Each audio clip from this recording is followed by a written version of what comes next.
line item. I know that we have had a couple of conversations around the potential of doing hiring freezes moving forward, especially considering our budget and the time frame we're in right now, and the state of Colorado being also shortfall, just going through a special session here more recently that the governor put in place. So I'm going to just open it up for discussion between the three of us at this point. So I think I'm just going to make a motion and then we can discuss. Is that fine? I think so. You want to include in your motion some kind of sideboards for contingency or whatever you want to say there with the board. Yeah. So I'm going to make a motion that we, as of today, just right now, we enact a hiring freeze on all employees in Rio Blanco County because of our budget shortfall.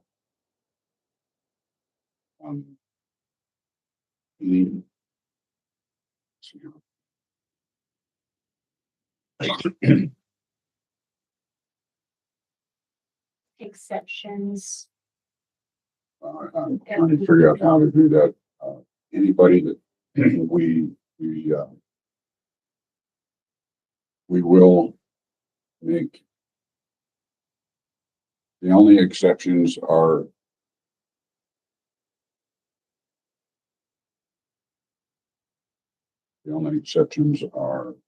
authorized by the commissioners.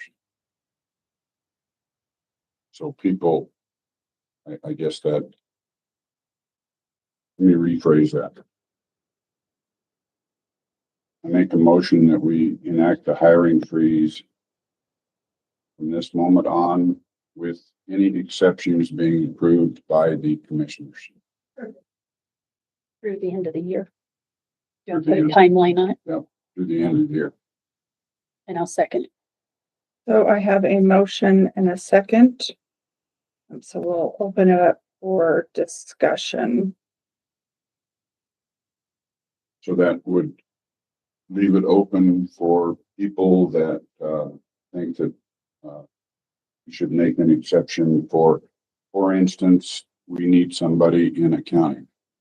So we would more than likely make an exception. There are exceptions, but there are people that we would not make exceptions for. And I think we can make that decision. So if somebody leaves, so if somebody resigns from a position, then moving forward, if staff would have to come to the board and request that that position be filled with justification, pretty strong justification statistics on why that position needs to be filled. I think the other piece is any open positions that we have as of right now will not be filled unless, again, you come before the commissioners. So should we remove them from the 2026 budget, the positions that are open? We should be able to handle that within the budget scrubs, the budget itself, not this meeting, right? And that's why, I guess that's why I was thinking that we make the motion that it's through the end of this year, because we'll deal with the next year in the budget process, if that makes sense. Does that make sense? So when you go through your budget scrubs, that will definitely need to be a topic of discussion, that whichever commissioner you're with. And then it would still come before the three of us to follow up and have that follow-up conversation of. So I follow what you're saying. Any position that's open right now should either come out of their budgets, or come to us to ask that it remain in the budget. Yeah. Is that what you're saying? Yeah. That makes sense. Should I keep them in the personnel tables for 2026? Mm. Well, Because none of the budget scrubs have already happened, right? right, none of those did have any personnel changes. So, so then if they went through the scrub audit, leave them in as a vacant position in the 2026 budget, and then if you guys decide later on, That's the goal, is to actually remove those positions from the budget, the personnel expenses, unless it's needed. So I think none of the budget scrubs I've gone through so far have had any missing positions. So I guess what that leads to is that question of, if someone, especially under departments under me, need to replace the personnel or something like that, they'll need to bring that to me. For instance, I know Dawn has a caseworker. What is the position you have open? Case aid. Case aid. We know that could be a position, so it would be for Dawn to me to request, I have a case aid position, this position needs to be filled. Of course, Carmen could have something else that she needs filled. She'd go to Dawn, then Dawn would come to me with that presentation, and I bring that to you. If an elected official has, let's say Sean has a position open that she needs to get filled, that would be as an elected position, as she's completing her budget, saying, we have not done her scrub yet, but if she needed in her scrub to say, I need to make sure that this position stays open, then she would be preparing a separate document to bring to the commissioners to say, I need you to include this in my 2026 budget. I don't know when I'm going to fill it. It's currently open in 2025. It's funded in 2025. However, I want to carry that over to 2026. I think that is the most effective. And I think, to me, the reason we need to separate those two is because in the budget, we will have the chance to know where we are. Right now, we don't know where we are.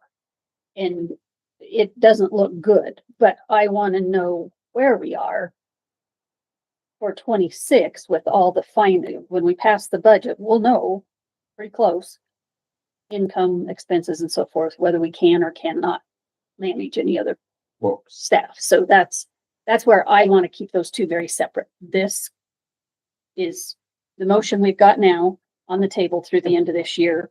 We can deal with the budget piece during budget, if that makes sense.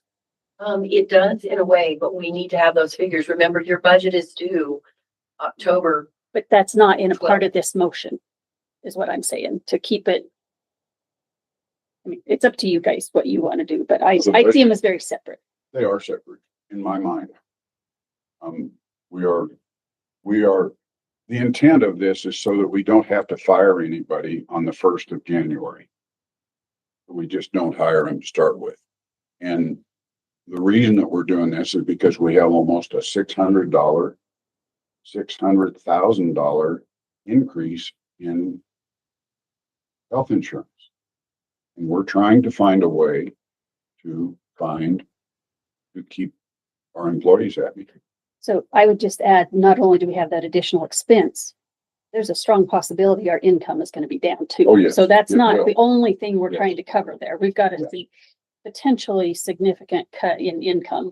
And as we see what the governor is going to do to us from the state's perspective and the Fed's perspective, I think we're going to see some significant cuts. Well, So we got to look at the big picture. and not only that, I think that our evaluation is going to be down. We don't know until Renee gets that to us, but That is, she'll have her potential for, today is the due date for that. So I guess just to be clear, so I understand, as the budget has to be presented to you by October 10th, 12th, 14th. Sorry, I had the thing on that date.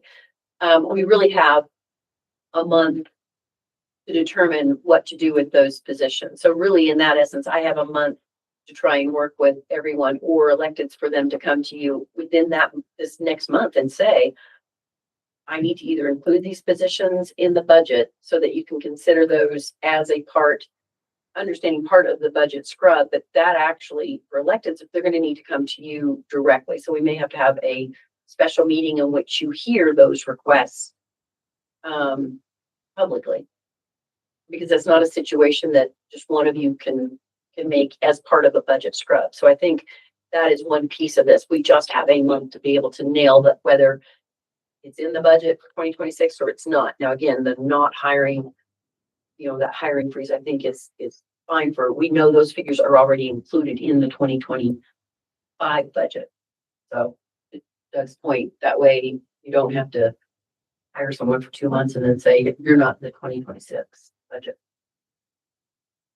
That makes sense. Mhm. And for staff to really be thinking, do you need this position? I mean, if it's been open for 2 or 3 years, do you really need it? And where are those other cuts that we have to make? And I keep thinking about human services and the impact SNAP and Medicaid are going to have on county only dollars.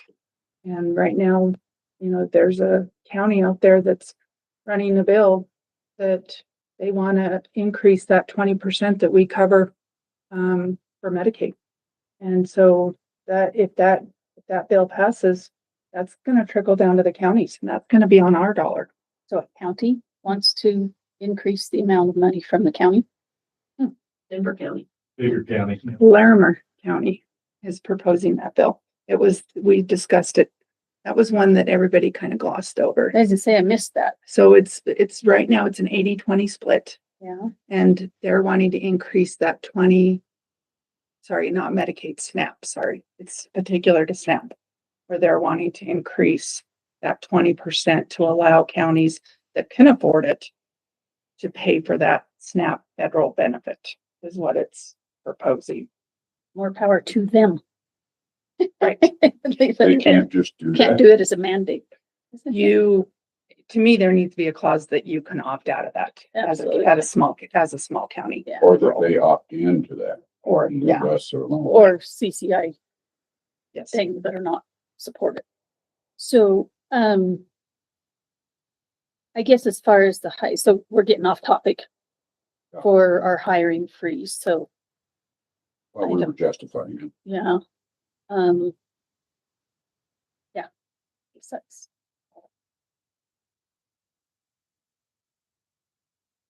But what's your opinion, Vicki? I think the way you worded the motion is fine. I think the hiring freeze, I don't know that I would put a time limit on. The reason is you can always, and Donna, and this may be a little question, putting the hiring freeze on until further notice allows you the ability, whether that ends at December 31st or if it ends February 2026. I think as long as you retain discretion to, essential Right. personnel or personnel that's required by statute or things like. Which is what with exceptions approved by the commissioners, there's not necessarily a need to put a time cap on that unless you just want to say, there's the time cap. I would like to keep the time cap just because as we're moving through the budget process, we're going to have a better view of what 2026 potentially is going to look like. We can always continue, but I think just us reevaluating that before the end of the year and maybe that, then we can know more about what our 2026 budget is going to look like. I guess that's just where I'm. my point. But if you haven't funded it which is due in a month, if you haven't funded those unfilled positions in the budget for 2026, then they're not allocated. Right. So there is no money for that. So then there's no need for hiring freeze. Okay. That ends the conversation. Okay. You can't hire if there's no money allocated. Okay. Whether and then that's where you wouldn't have that discretion at that point. Gotcha. So they still would, but they would have to do a supplemental. A supplemental. Yeah, for a department, let's say, one of my departments had a hiring freeze and we didn't justify it, but then statistics show 3 months down the road that we really need that position. Then we could come back and say, okay, these are the statistics regarding that position. We need to reestablish it. And if there was a bit of money that you could allocate out of agency or otherwise. Yeah. So supplemental versus an amendment, you would have to do an amendment as long as there was contingent. Right, and supplemental, it's more difficult to take it out of nothing. So that might be the question, is whether we increase a contingency for personnel. We'll see what the whole budget looks like. If you got any money for. Exactly. Those that argue if you have money for contingency. Yeah, Right, exactly. exactly. which I think is part of the conversation we'll have in our strategic planning today. Okay, anything else? No? Don, will you please call the roll? Overton, Aye. Scritchfield. Aye. O'Hare. Moving on to line item B, which is a discussion and possible decision on other personnel matters. Might include insurance options and other related matters. Did we get those numbers from? So, so for the surest plan, they said it would take about a week when I contacted them last week. So probably towards the end of this week, they have those numbers for us on that Okay. other plan that they talked about. It's called surest. In this, I haven't had a chance to look at your survey yet. Is that surest plan in your survey? Not yet. I don't know what it looks like enough to. Is there a way that we can explain that? Or that's gonna be tough without a seminar or So I don't, demonstration. yeah, so Laura, did you, has the survey went out yet? No, Okay. it has not. So after looking at it, I mean, I like the idea of giving people those options. Trying to explain it, but as I looked at it, I was still a little bit confused. So I did send you back some other thoughts. Okay. They may be more confusing, but in what I thought is, okay, you tell everybody the same thing. Okay, assume, let's just say $100,000 it's costing the county for an employee, and then 20,000 of that is in premiums, health insurance premiums. And assume we have to keep a budget flat. So everybody's got the same picture. And then what would be your preference? Give them those options. More, keep salary, higher deductibles, pay deductible, or, keep lower deductibles, but pay a percentage of it. So then everybody's got the same picture as to what it would look like. Just a thought. And I'm also putting together like a PowerPoint that, and we'll go to Road and Bridge and do a presentation. Okay, good. To them, so that we're also explaining it as we go through, and then they can take the survey and think about it and make their.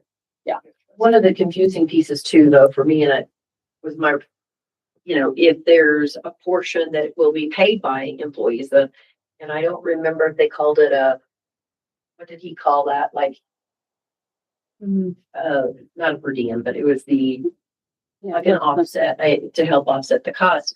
We don't know what that offset to that cost would be. So like if I'm gonna have a individual and a spouse and I'm gonna have to pay for my spouse's coverage, what is that figure to look like? That my contribution to that coverage. We don't have an idea of what that would be. And so that's difficult to do a proposal or a scenario and say, assume that it's going to be $100 because what if it's not $100? And I chose $100 because I thought that seemed like the best option. And really it's $250 or maybe it's $50. I mean, I'm just struggling with that piece of it. To me, I think the survey is just getting a feel for what's more important, salary or your benefit of having 100% of your premiums paid.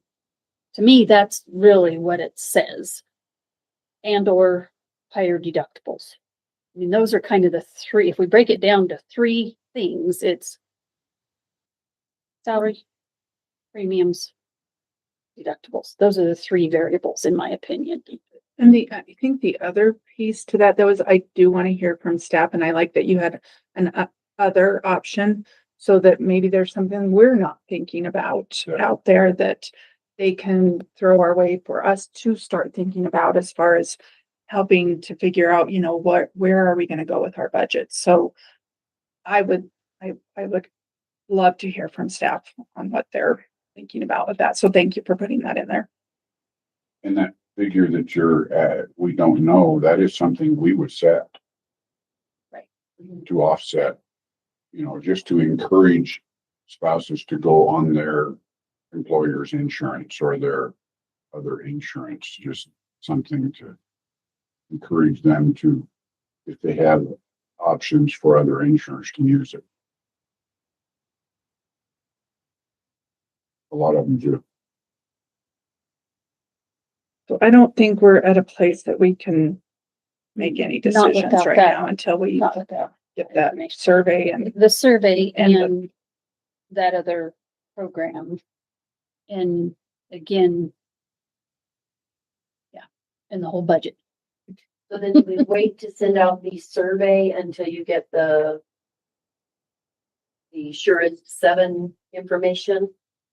Or do you go ahead and send the survey as is? Well, we could still do the survey in the meetings based off of the three, the wages, 100% paid or higher deductible. And then once we get that information, we can look at the Surest plan as well within everything else. And maybe there's worth throwing the question in there. Would you be willing, because the surest plan that we're talking about, for those of you that hadn't heard that, it's a plan that you go online and it will tell you which doctor or which, for this procedure, St. Mary's would charge your deductible or your cost, I guess I should say, out-of-pocket cost for St. Mary's is this versus someplace in Denver versus wherever. So it tells you how much out of pocket you would get to pay to make a choice, an informed decision based on cost and quality. There's a little gauge that shows you quality as well. So I thought it was kind of cool. Not that I've ever been shopping for health stuff, No, but but I think that is, spot on. well, it's what needs to happen to health insurance. Yes, exactly. Because people that just don't care and go use something that costs the insurance company $10,000 could get it done and cost the insurance company or cost yourself nothing. I'm with you. We all need to do it more, and I sure haven't, and I would have to learn to. me as well. Not only that, but it puts the onus on the healthcare provider to run a competitive business.